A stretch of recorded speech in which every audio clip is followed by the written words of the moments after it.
Sensex અને Nifty રિસ્પેક્ટિવલીમાં. સાથે જ જો મિડ કેપ પર જો નજર કરું તો 12 બેઝિસ પોઈન્ટના દબાણ સાથેનો કારોબાર છે અને 52 બેઝિસ પોઈન્ટનું દબાણ બનાવી રહ્યું છે બેંક નિફ્ટી. લેવલ્સ પર જો નજર કરું તો સેન્સેક્સમાં તમને 77,840ના લેવલની આસપાસ કારોબાર દેખાશે. અહીંયા 136 પોઈન્ટના દબાણ સાથેનો કારોબાર છે. નિફ્ટીમાં નજર કરશો તો 24,360ના લેવલની આસપાસ તમને કારોબાર દેખાશે. 80 પોઈન્ટના દબાણ સાથેનો અહીંયા કારોબાર આપણે જોઈ રહ્યા છીએ. મિડ કેપ એક ફ્લેટ ટુ નેગેટિવ ઝોનમાં છે. 75 પોઈન્ટનું દબાણ સાથે 63,950ના લેવલની પર કામકાજ કરી રહ્યું છે અને બેંક નિફ્ટી પર નજર કરો તો 57,590ના તમને લેવલ્સ દેખાશે. નિયરલી અહીંયા પણ તમને 285 પોઈન્ટની દબાણ સાથેનો કારોબાર જોવા મળશે, એટલે કે 0.5%ની આસપાસનું. જો માર્કેટ બ્રેથ જોઈએ તો આજે પોઝિટિવ રહ્યો છે. બાય ફ્યુ કાઉન્ટર્સ હવે તમને પોઝિટિવનેસ દેખાશે. 1,574 કાઉન્ટરમાં અત્યારના ખરીદી છે એઝ અગેન્સ્ટ 1,509 કાઉન્ટરમાં તમને વેચવાલી સાથેનો કારોબાર દેખાશે. ઇન્ડિયા વિક્સ પર જો નજર કરીશું તો આજે ઘટાડા સાથે જ ઇન્ડિયા વિક્સ કામકાજ કરી રહ્યો છે. નિયરલી 2.25% વધારેના ઘટાડા સાથે 11.42ના લેવલ પર ઇન્ડિયા વિક્સ આજે કામકાજ કરતા આપણે જોઈ રહ્યા છીએ. પણ વધારે વાતચીત કરીશું આજના આપણા ગેસ્ટ સાથે. એલકેપી સિક્યોરિટીઝના વત્સલ પુવા આપણી સાથે જોડાઈ ગયા છે. વત્સલભાઈ, વેરી ગુડ આફ્ટરનૂન. માર્કેટમાં આજે બહુ જ નરમ કારોબાર આપણે જોઈ રહ્યા છીએ. રેન્જ બાઉન્ડ કારોબાર છે. કઈ રીતના તમે જોઈ રહ્યા છો? લેવલ્સ પોઈન્ટ ઓફ વ્યૂ ક્યાં વધારે સ્ટ્રેન્થ લાગી રહી છે? નિફ્ટી બેંક ક્યાં ટ્રેડ લેવો જોઈએ? Good afternoon Preetiji. તો શરૂઆત નિફ્ટીથી કરીએ તો જેમ કાલે વાત કરી હતી, કાલે નિફ્ટીએ સીએસ ક્લોઝિંગ તો જે ઇમ્પોર્ટન્ટ ક્રુશિયલ સપોર્ટ હતો 24,400 એની ઉપર આપણને જોવા મળ્યું હતું. પણ જે 3.15નું જે ક્લોઝિંગ હતું એ આપણને 400ના લેવલે નીચે જોવા મળ્યું હતું. આજના લેવલમાં જોઈએ તો આજે એક બ્રીફ કોન્સોલિડેશન પછી નિફ્ટીએ શરૂઆતના સેશનમાં 24,400ના લેવલ્સને બ્રીચ કર્યા હતા અને ત્યાર પછી જ આપણને નિફ્ટી ઇન્ડેક્સમાં કન્ટિન્યુઅસલી એક સેલિંગ પ્રેશર જોવા મળે છે. 20 DMA પાસે થોડો સપોર્ટ લઈને રિકવરી જોવા મળી હતી, પણ પાછું આપણને સેલિંગ પ્રેશર જોવા મળે છે. આજના સેશનમાં જોઈએ તો 100 SMA ઓન ધ આર્લી ચાર્ટ, ત્યાં આપણને રાઈટ નિફ્ટીમાં સેલિંગ પ્રેશર પાછું આવતું જોવા મળ્યું છે એક ઉછાળા પછી. તો ઓવરઓલ નિફ્ટી માટે ઇન્ટ્રાડે માટે અને શોર્ટ ટર્મ માટે એક બેરિશ વ્યૂ પોઈન્ટ છે. નિફ્ટીના જો ઇમિડિયેટ સપોર્ટની વાત કરીએ તો 23,300 જે 20 DMA નો ઝોન છે, ત્યાં એક ઇમિડિયેટ સપોર્ટ છે ઇન્ટ્રાડે બેઝિસ પર. એ તૂટે છે તો 24,250ના લેવલ આપણને ઇન્ટ્રાડે બેઝિસ પર જોવા મળી શકે એમ છે. શોર્ટ ટર્મની વાત કરીએ તો 24,200નો એક મજબૂત સપોર્ટ છે અને જો રેઝિસ્ટન્સની વાત કરીએ તો 24,600નો એક રેઝિસ્ટન્સ છે. તો મારા ખ્યાલથી નિફ્ટીમાં થોડો કોશિયસ સ્ટાન્સ રાખીને ચાલવું જોઈએ. એક થોડું બેરિશ સાઈડનું વ્યૂ પોઈન્ટ છે. નિફ્ટીમાં બુલિશ થઈને ત્યારે જ ચલાય જ્યારે નિફ્ટીમાં 24,600ના લેવલ પાછા જે છે રિક્લેમ થાય છે. વાત કરીએ બેંક નિફ્ટી ઇન્ડેક્સમાં તો કાલે જે રીતનું બેંક નિફ્ટીમાં સેટઅપ હતું, તો બેંક નિફ્ટી મને લાગે છે કે એક દાયરામાં જ તે આપણને કારોબાર કરતો દેખાઈ શકે છે અપકમિંગ ફ્યુ સેશન્સમાં, જ્યાં 57,000 57,200 અહીંયા બેંક નિફ્ટીને એક સરસ એવો સપોર્ટ મળી શકે એમ છે. અને ઉપર જો રેઝિસ્ટન્સની વાત કરીએ તો 57,800 અને 58,000 આ એક રેઝિસ્ટન્સ ઝોનની જેમ કામ કરી શકે એમ છે. તો બેંક માટે વ્યૂ પોઈન્ટ એટલો બધો બેરિશ નથી બની રહ્યો. એક દાયરામાં આપણને કારોબાર કરતું જોવા મળી શકે એમ છે. નિફ્ટી માટે થોડો બેરિશ વ્યૂ પોઈન્ટ બની રહ્યો છે, એટલે કોશિયસ સ્ટાન્સ રાખવું જોઈએ અને લેવલ વાઇઝ ટ્રેડિંગ કરવું જોઈએ. તો નિફ્ટી બેંક કરતાં વધારે બેરિશ મૂવ છે. નિફ્ટી બેંકમાં આપણે એક રેન્જ બાઉન્ડ કારોબાર જ જોઈશું, પણ નિફ્ટીમાં આપણે એક્સપેક્ટ કરી રહ્યા છીએ કે એક મૂવ આવી શકે છે જો 24,600ના લેવલ્સની ઉપર નિફ્ટી જાય છે તો અહીંયા એક વધારે લિટલ પોઝિટિવ આપણે ટ્રેન્ડ જોઈ રહ્યા છીએ. પણ આગળ આપણે જો જોઈએ તો આજે કાઉન્ટર્સ ઇન ન્યૂઝ પર જો નજર કરીએ અને જેમાં સારું એવી અત્યારના ખરીદી ચાલી રહી છે, તો અત્યારના નજર જાય છે કોનકોરના કાઉન્ટર પર 3% પ્લસની તમને મુવમેન્ટ અહીંયા દેખાશે. ચાર્ટ્સ કેવા લાગે? જી પ્રીતિજી, કોનકોરના જો હું ચાર્ટની વાત કરું તો જે રીતનું રિસન્ટ ડેવલપમેન્ટ છે, તો સ્ટોક એક is on the verge of breakout, એક બ્રેકઆઉટની તૈયારી કરી રહ્યું છે સ્ટોક. બ્રેકઆઉટ લેવલ છે 540નું. 540ના લેવલ ઉપર આપણને એક ટ્રેન્ડ ચેન્જિંગ બ્રેકઆઉટ એ સાબિત થઈ શકે એમ છે અને આપણને ત્યાં રિન્યુડ અપટ્રેન્ડ જોવા મળી શકે એમ છે. Even stock can go towards the level of 620 સુધીના પણ આપણને લેવલ મળી શકે એમ છે. પણ 540નું જે લેવલ છે એ કાફી ક્રુશિયલ રહેશે. તો આપણે 620ના લેવલ્સ ત્યારે જ એક્સપેક્ટ કરી શકીએ એમ છે જ્યારે આપણને 540ની ઉપર બ્રેકઆઉટ મળે. અત્યારની વાત કરીએ તો સેટઅપ સ્ટ્રોંગ છે, સ્ટ્રેન્થ છે, સ્ટોક કન્ટિન્યુઅસલી પોતાની 20 DMA અને 50 DMA ઉપર સ્ટ્રોંગલી સસ્ટેન કરે છે અને વોલ્યુમમાં પણ આપણને કન્સિસ્ટન્સી દેખાઈ રહી છે. તો એક પોઝિટિવ સાઇડનો વ્યૂ પોઈન્ટ બને છે. એક પોઝિટિવ આઉટલુક સાથે સ્ટોકમાં અત્યારે પણ એક પ્રિએમ્પ્ટિવ લોંગ ટ્રેડ લઈ શકાય એમ છે.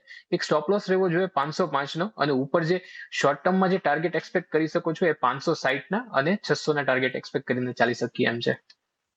ઓકે, તો શોર્ટ ટર્મમાં 560ના આપણે ટાર્ગેટ્સ જોઈ શકીએ છીએ. 540ના લેવલ્સ વટાવ્યા પછીને એ ત્યારબાદ તમને 620ના અહીંયા ટાર્ગેટ જોવા મળી શકે છે. તો કોનકોર યસ એક બ્રેકઆઉટના વોચ પર છે એટલે અહીંયા તમે નજર રાખી શકો છો. 505ના સ્ટોપ લોસ સાથે અહીંયા આપણે ખરીદી કરી શકીએ છીએ.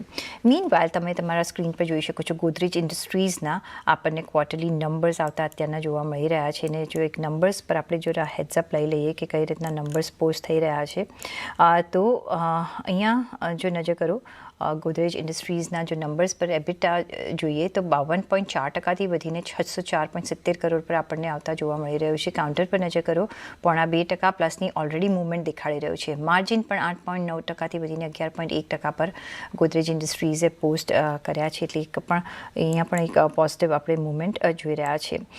સાથે જ બીજા જો નંબર્સ પર નજર કરો તો ઇપ્કા લેબ્સના પણ આપણે નંબર્સ આવતા જોઈ રહ્યા છે. નફામાં પણ અહીંયા વધારો આપણે જોઈ રહ્યા છે અને સાથે જ કોન્સોલિડેટ આવકમાં પણ આપણે એક વધારો જોઈ રહ્યા છીએ. 2309 કરોડથી વધીને 2788 કરોડ પર આપણને નંબર આવતો દેખાઈ રહ્યો છે. 7%ની અપની આપણે મૂવમેન્ટ જોઈ રહ્યા છીએ ઇપ્કા લેબ્સમાં. એબિટા ફ્રન્ટથી પણ 418 કરોડથી વધીને 670 કરોડ પર આપણને નંબર્સ આવતા દેખાઈ રહ્યા છે. ફર્સ્ટ ઇપ્કા લેબ્સ કેવું લાગે? માર્જિનમાં પણ અહીંયા આપણે સારો એવો વધારો જોઈ રહ્યા છે. 18.1%થી વધીને 24% પર ઇપ્કા લેબ્સમાં ખરીદી કરશો? જી, ઇપ્કા લેબ્સની આપણે વાત કરીએ તો આજના સેશનમાં આપણને એક ન્યૂઝ ડ્રીવન જે ડેવલપમેન્ટ જોવા મળ્યું છે, જ્યાં સ્ટોકમાં આપણને ક્લિયરલી એક કોન્સોલિડેશન બ્રેકઆઉટ જોવા મળ્યું છે, ડાઉનવર્ડ્સ કોન્સોલિડેશન બ્રેકઆઉટ જોવા મળ્યું છે. સ્ટોકમાં એક અપ ટ્રેન્ડ હતો અને પછી એક કરેક્ટિવ ફેઝ ચાલી રહ્યો હતો કોન્સોલિડેશન ના ફોર્મમાં અને આજના સેશનમાં સ્ટોકે બ્રેકઆઉટ આપી દીધું છે. આજનું જે રિઝલ્ટ છે એ માઇટ બી એક ટ્રિગર હોઈ શકે બ્રેકઆઉટનું અને સ્ટોકે પોતાની 20 DMA પણ રિક્લેમ કરી છે. સો ઓવરઓલ વ્યૂ પોઈન્ટ છે એ પોઝિટિવ બની રહ્યો છે. આજે જે રીતનું ડેવલપમેન્ટ હતું એને જે સ્ટ્રેન્થ હતી એમાં એક એડ ઓન તરીકે કામ કર્યું છે. તો ઓવરઓલ જો હું રેઝિસ્ટન્સની વાત કરીશ તો 1920 પર રેઝિસ્ટન્સ છે સ્ટોકનો.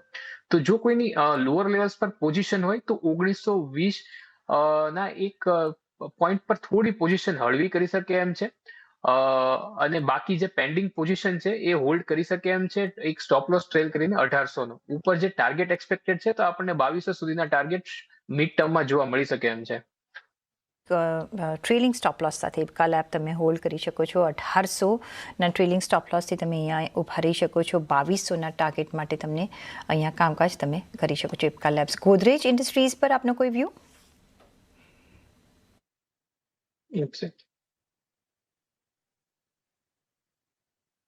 તો ગોદરેજ ઇન્ડસ્ટ્રીઝની વાત કરીએ તો ચાર્ટ સ્ટ્રક્ચર થોડું સિમિલર છે. આપણને એક અપટ્રેન્ડ પછી સ્ટોકમાં એક કરેક્ટિવ ફેઝ આવતો જોવા મળી રહ્યો હતો.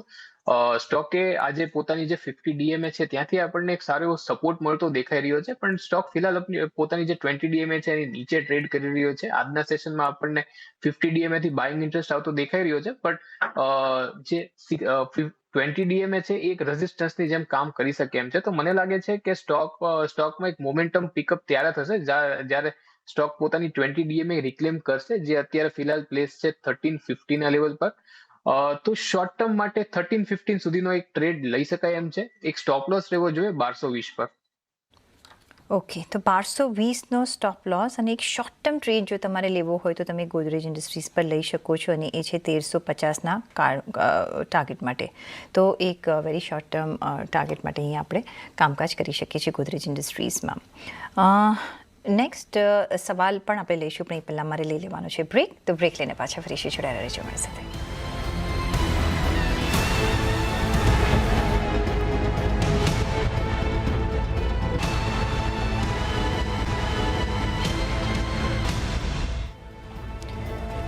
બ્રેક પછી આપનું સ્વાગત છે અને કુંજ વેટલાની અમરેલીથી આપણી સાથે જોડાઈ ગયા છે. જી સર, સવાલ પૂછો આપનો.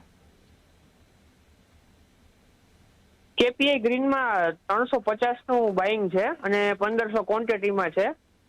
તો હવે એને હોલ્ડ કરીએ કે કઈ રીતે કરીએ, કારણ કે 20 રૂપિયા ડાઉન ચાલે છે. કેટલો વખત હોલ્ડ કરવાના તમે? અંદાજે 1 મહિનો. ઓકે, 1 મહિના માટે કેપીઆઈ ગ્રીનના વત્સલભાઈ કેવા ટાર્ગેટ્સ કેવા લાગી રહ્યા છે? એમની પરચેસ પ્રાઇસથી અત્યારના એમને 20 રૂપિયાનો લોસ થઈ રહ્યો છે, પણ 1 મહિનાનો સમય છે હજી. કઈ રીતના જોવાનું?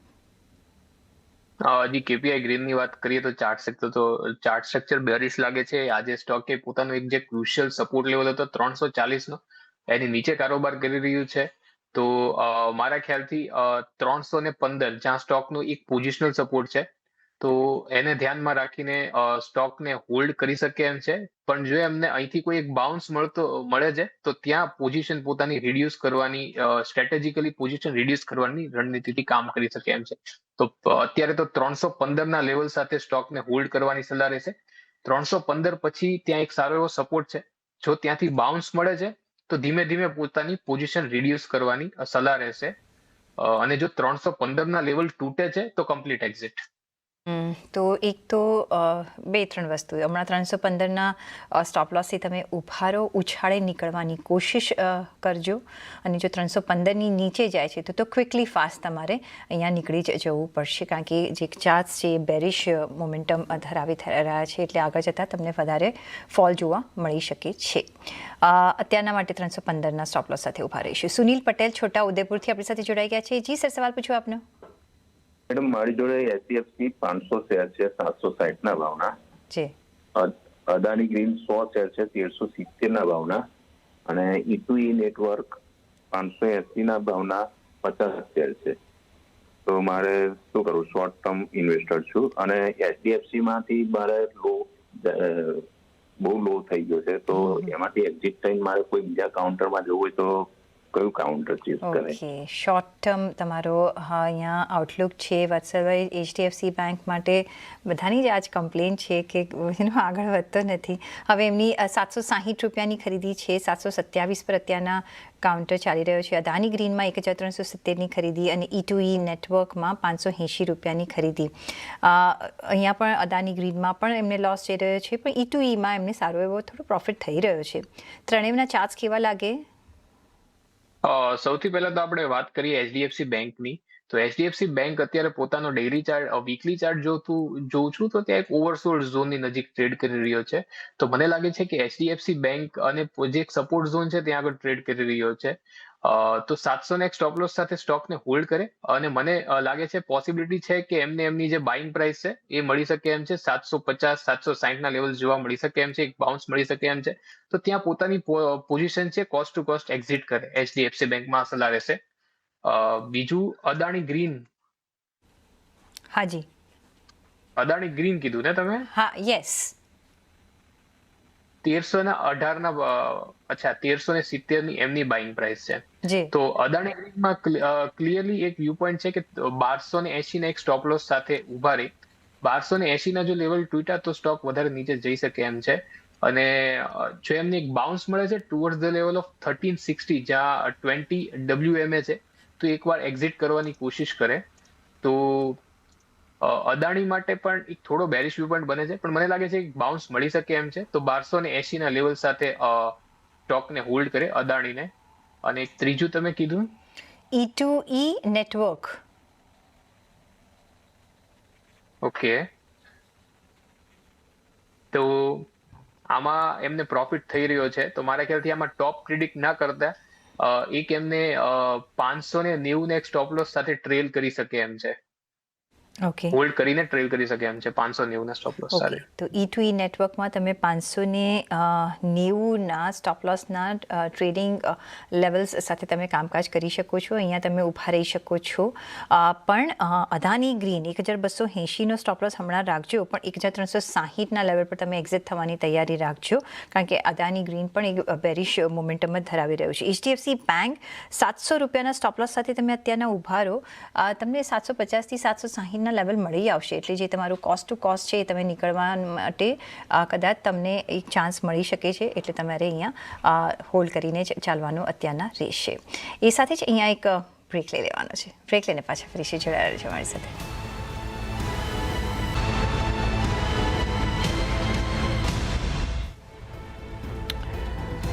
બ્રેક પછી આપનું સ્વાગત છે ને વિનોદ પાટડિયા અમદાવાદથી આપણી સાથે જોડાઈ ગયા છે. જી સર, સવાલ પૂછો આપનો.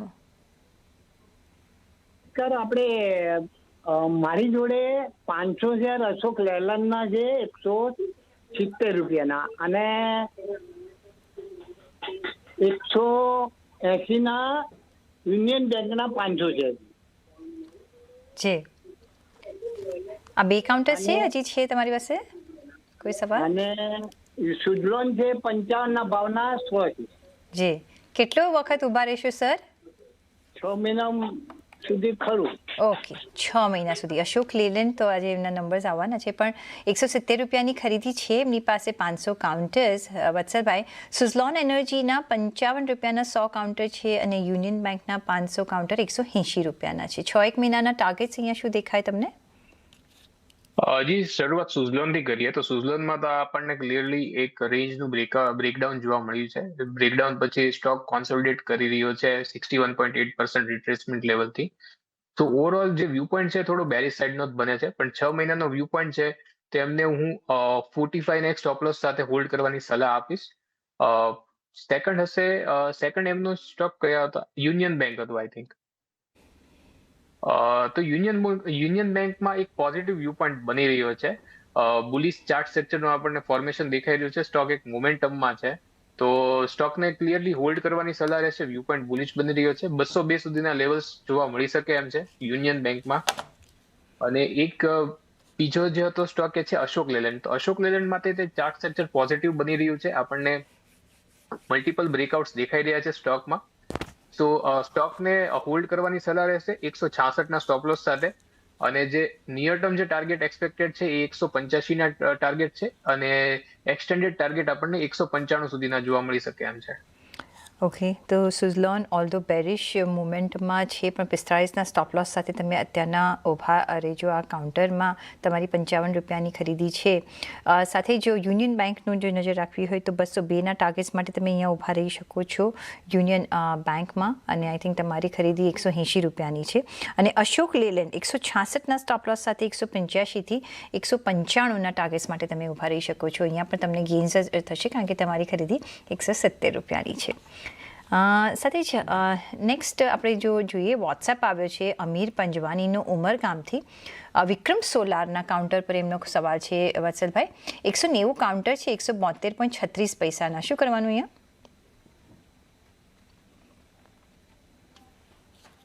જી, વિક્રમ સોલારના જો ચાર્ટ જોઈએ તો ચાર્ટ સ્ટ્રક્ચર તો બેરિશ છે, પણ સ્ટોક એક ઓવરસોલ્ડ ઝોનમાં છે એટલે એક બાઉન્સની અપેક્ષા છે. તો મને લાગે છે કે અહીંથી જો હું આર્લી ચાર્ટ જોઉં છું તો ત્યાં મને થોડું અહીંથી એક પોઝિટિવિટી દેખાઈ રહી છે. તો 170 ને 176ના લેવલ્સ મળી શકે એમ છે. તો મારા ખ્યાલથી અત્યારે તેમની એક જ સલાહ રહેશે કે સ્ટોકને હોલ્ડ કરે with the stop loss of 154ના સ્ટોપ લોસ સાથે સ્ટોકને હોલ્ડ કરે અને 176ના લેવલ્સ મળતા તે એકવાર પોઝિશન એક્ઝિટ લે. તો વિક્રમ સોલાર 154 રૂપિયાના સ્ટોપ લોસ સાથે હમણાં ઉભારો 176ના જ્યારે તમને લેવલ્સ મળે છે ત્યારે તમે ક્વિકલી ફાસ્ટ એક્ઝિટ કરી શકો છો વિક્રમ સોલારના કાઉન્ટરમાં. અત્યારના સેશનમાં જોઈએ તો ટાટા કન્ઝ્યુમર અહીંયા નિયરલી 2.25% મજબૂતી દેખાડી રહ્યું છે. કઈ રીતના જુઓ છો ટાટા કન્ઝ્યુમરના ચાર્ટ્સને? જી, ટાટા કન્ઝ્યુમરની જો આપણે વાત કરીએ તો સ્ટોકમાં એક નાનું બ્રેકડાઉન આપણને જોવા મળ્યું હતું સપોર્ટ લેવલ પાસે, પણ એ આજે એ લેવલ્સ છે રિક્લેમ થઈ ગયા છે. પણ સ્ટોક પોતાની ક્રુશિયલ મૂવિંગ એવરેજની સતત નીચે ટ્રેડ કરી રહ્યો છે. ત્યાંથી આપણે એક રિજેક્શન જોવા મળ્યું છે. એટલે સ્ટોકમાં કોઈ બુલિશ વ્યૂ પોઈન્ટ તો બનતો નથી, પણ મને લાગે છે કે સ્ટોક એક આપણને દાયરામાં એક રેન્જમાં આપણને કારોબાર કરતો જોવા મળી શકે એમ છે. બિટવીન ધ રેન્જ ઓફ 1060 જ્યાંથી આજે આપણને એક બાઇંગ જોવા મળ્યું છે અને 1090. સો કોઈ બુલિશ કે બેરિશ વ્યૂ પોઈન્ટ બનતો નથી. મને લાગે છે કે એક રેન્જમાં તે કારોબાર કરતો આપણને જોવા મળી રહ્યો છે. અત્યારે પોતાના રેઝિસ્ટન્સ પાસે જ છે. તો 1090નું એક રેઝિસ્ટન્સ છે અને નીચે સપોર્ટ સરસ એવો બની રહ્યો છે 1060 પર.